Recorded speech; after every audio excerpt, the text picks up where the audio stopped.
So part of waking up is allowing yourself to become more fully yourself.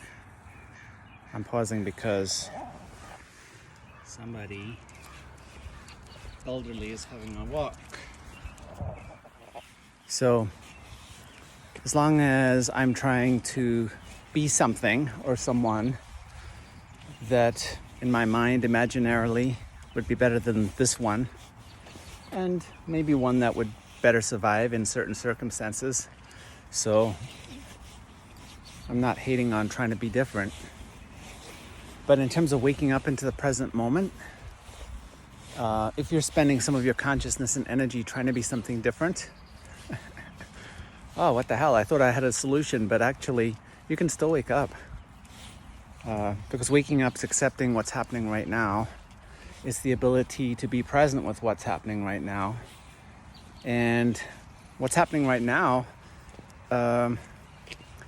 depends on the momentary perception of the observer in the moment as to what's actually going on, right? You and I just experienced a crow. The different person might have kept talking, looking at their phone and thinking about pizza. So what are you doing right now?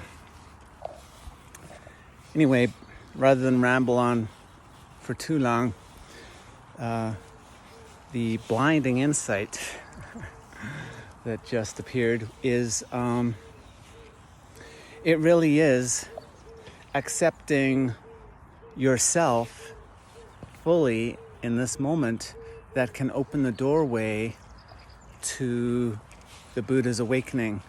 And it's pretty straightforward, not science exactly, but if you understand how the ego is formed and human psyche and consciousness, then it's kind of obvious what I'm gonna say. But to many people, I can tell it's not obvious, so I'll say it. If I am in resistance to being present with some part of myself, how the hell am I going to become present to every single living thing? Which is what Buddhist awakening is. Everything becomes you. So if you're resisting losing yourself and letting everything become you,